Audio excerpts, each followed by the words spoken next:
soucieux de préserver la dignité de leur peuple,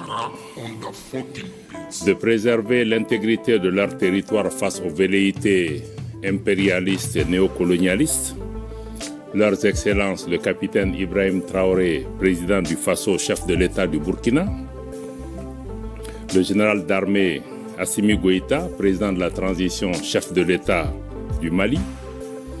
et le général de brigade Abdourahmane Tiani, président du Conseil national pour la sauvegarde de la patrie, chef de l'État du Niger, ont créé le 16 septembre 2023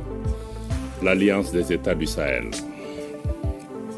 Ce nouvel élan décisif, porté par une volonté commune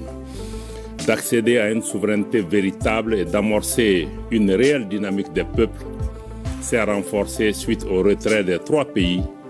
de la communauté économique des États de l'Afrique de l'Ouest, CEDEAO, le 28 janvier 2024, et la création de la Confédération des États du Sahel, AES, le 6 juillet 2024. Le Collège des chefs d'État de la Confédération AES constate que depuis l'adoption de cette nouvelle posture stratégique, portée par des aspirations légitimes à la liberté et à la paix,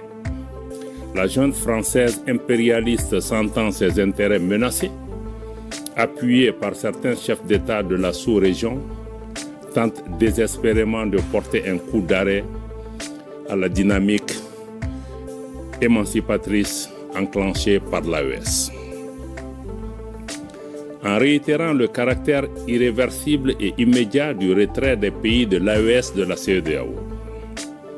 dans sa déclaration du 14 décembre 2024, le Collège des chefs d'État de l'AES considère, à juste titre, la décision de proroger pour 6 mois le retrait du Burkina, du Mali et du Niger de la CEDEAO comme étant une énième tentative qui permettrait à la junte française et à ses supplétifs de poursuivre la planification et la conduite des actions de déstabilisation contre l'AES. En lieu et place d'une gestion concertée entre l'AES et la CEDEAO, des aspects techniques liés au retrait avec effet immédiat, le Collège des chefs d'État a été surpris par cette décision unilatérale de prorogation qui ne saurait lier les pays de l'AES. Le Collège des chefs d'État constate avec regret qu'au sein de la CEDEAO, des manœuvres de déstabilisation sont régulièrement initiées par une poignée de chefs d'État qui imposent leur agenda, leurs desiderata et des agendas étrangers au reste de l'organisation. À l'évidence, ces actions viennent prouver que la question sécuritaire à laquelle s'attaquent avec succès les pays de l'AES dans la sous-région et dont les bénéfices profitent à toute la région n'est pas une préoccupation réelle pour ces acteurs à la solde d'un maître aux abois. Aussi, le Collège des chefs d'État suit avec une grande attention les manœuvres de tromperie initiées par la junte française, prétextant de fermer ses bases militaires dans certains pays africains pour les remplacer par un dispositif moins visible, mais poursuivant la même velléité néocoloniale. À ces activités s'ajoutent des opérations de réorganisation et de regroupement des groupes terroristes dans le bassin du lac Tchad et dans le Sahel et dans certaines zones frontalières, à savoir Niger-Nigeria, Niger-Bénin, Niger-Burkina, Bénin-Burkina. Ceux-ci reçoivent de la part des États étrangers des appuis divers, notamment financiers et des moyens logistiques visant à déstabiliser l'AES. Face à la gravité de ces faits, le Collège des chefs d'État de la Confédération 1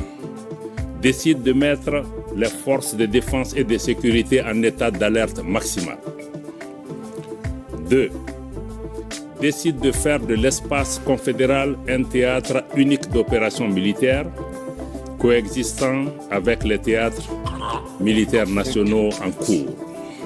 3. Appelle les populations de l'AES à redoubler de vigilance.